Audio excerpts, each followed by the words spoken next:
ভারতের পৃথক দুইটি রাজ্যে একজন স্কুল শিক্ষককে গুলি করে ও একজন নির্মাণ শ্রমিককে বাংলাদেশি সন্দেহে পিটিয়ে হত্যা করা হয়েছে। নিহতরা উভয়ে মুসলিম। এ ঘটনায় ভারতীয় ব্যাপক প্রতিক্রিয়া সৃষ্টি হয়েছে।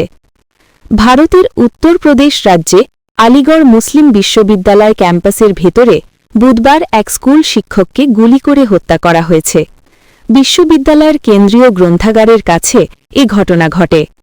নিহত শিক্ষকের নাম দানিশ আলী রাও। তিনি ১১ বছর ধরে ক্যাম্পাসের ভেতরে অবস্থিত এবিকে হাই স্কুলে কম্পিউটার সায়েন্স পড়াতেন। রাত ৮:৫০ দিকে দানিশ যখন দুই সহকর্মীর সঙ্গে হাঁটছিলেন, তখন স্কুটারে চড়ে আসা দুই ব্যক্তি তাদের পথ আটকান। তারা পিস্তল দেখিয়ে তাদের ভয় দেখান। অজ্ঞাত অস্ত্রধারীরা দানিশকে অন্তত ৩টি গুলি করেন। ২টি গুলি সরাসরি তার মাথায় বিদ্ধ হয়। গুলি করার ঠিক আগে একজন বন্দুকধারী দানিশকে বলেছিলেন, তুমি এখনও আমাকে চেনো না, এবার চিনবে। পুলিশের সিনিয়র সুপারিনটেন্ডেন্ট নীরা জিয়াদন নিশ্চিত করেছেন, ওই দুই ব্যক্তিই দানিশকে লক্ষ্য করে গুলি চালিয়েছেন। গুলির ঘটনার পরপরই দানিশকে জওহরলাল নেহরু মেডিকেল কলেজে নিয়ে যাওয়া হয়, কিন্তু সেখানে পৌঁছনোর আগেই তার মৃত্যু হয়। পুলিশ জানিয়েছে, খুনিদের শনাক্ত করতে ও ধরতে ৬টি বিশেষ দল গঠন করা হয়েছে। তারা সিসিটিভি ফুটেজ খতিয়ে দেখছে। ভারতের ওড়িশার রাজ্যে বুধবার রাতে বাংলাদেশি সন্দেহে পিটিয়ে হত্যা করা হয়েছে পশ্চিম বাংলার এক মুসলমান নির্মাণ শ্রমিককে। তার দুই সহকর্মীও পিটুনির শিকার হয়ে এখন হাসপাতালে ভর্তি আছেন। পুলিশ জানিয়েছে, ওই ঘটনায় ৬ জনকে গ্রেফতার করা হয়েছে। রাত ১১:৩০ নাগাদ এই ঘটনা ঘটে। ওড়িশার সম্বলপুর জেলার আইন্তপাল্লি এলাকায় এই ঘটনা ঘটেছে। নিহত ওই যুবক জুয়েল রানা পশ্চিমবাংলার মুর্শিদাবাদের সুতি অঞ্চলের বাসিন্দা। মাত্র ৫ দিন আগে তিনি বাড়ি থেকে রাজমিস্ত্রির কাজ করতে ওড়িশা গিয়েছিলেন। তার দুই সহকর্মী বলেন যে দুষ্কৃতকারীরা মারধর করে। তারা প্রথমে বাংলাদেশি বলে সন্দেহ করে এবং পরিচয়পত্র দেখতে চায়। এই ঘটনায় পশ্চিমবঙ্গের বিধায়ক ও রাজ্যমন্ত্রী ক্ষুব্ধ প্রতিক্রিয়া জানান বিভিন্ন গণমাধ্যমে। জুয়েল রানা, তার বাবার নাম জয়নাল শেখ, চক বাহাদুরপুর সুতি থানায় বাড়ি। তাকে রাত্রে পিটিয়ে হত্যা করেছে এবং তার সাথে সাথে ৪ জনকে এমন মারা মেরেছে, কাউরি হাত ভেঙেছে, কাউরি পা ভেঙেছে। তারা এখন হসপিটালে চিকিৎসাধীন হয়েছে।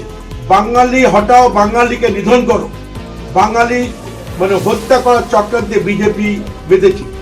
বিজেপি বাংলা বিরোধী, বাঙালি বিরোধী এবং বিশেষ করে মুসলমান তাদের কাছে যেন একটা আপদ হয়ে দাঁড়িয়েছে। মুসলমানকে এখান থেকে বিতাড়িত করার জন্য যখন এসআইআর করে কোনো মুসলমানকে বিতাড়িত করা গেল না, তখন তারা এইভাবে উড়িষ্যার মতো ডবল ইঞ্জিন সরকার আমাদের এখানকার একজন ভাইকে পিটিয়ে খুন করেছে।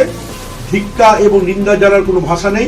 পেটের দায়তে কিংবা কাজ করার জন্য তারা গেছেন, তাদেরকে ডেকেও নিয়ে যান কাজ করতে, কিন্তু তাদের উপরে যেভাবে অত্যাচার হয়েছে এবং ভারতীয় জনতা পার্টির নেতৃত্বে উড়িষ্যাতে সম্বলপুরে তাদের উপরে আক্রমণ, ওই এক তকমা লাগিয়ে যে তোমরা বাংলাদেশি, তোমরা বাংলায় কথা বলছো, তোমরা বাংলাদেশি। আক্রমণ করেছে, একজন মারা গেছে, 2 জন গুরুতর অসুস্থ, তারা চিকিৎসায় রয়েছেন হাসপাতালে সম্বলপুরে। কেন সকলেই নীরব? ভারতীয় জনতা পার্টির এত বড় বড় তাবর তাবর নেতা নেত্রীরা বলছেন, আপনারা নিশ্চুপ কেন? আর কেন এইভাবে চলতে থাকবে? এই হত্যা, নারকীয় কাণ্ড, এই সমস্তগুলো কেন চলতে থাকবে? ভারতীয় জনতা পার্টিকে আমরা প্রশ্ন করছি।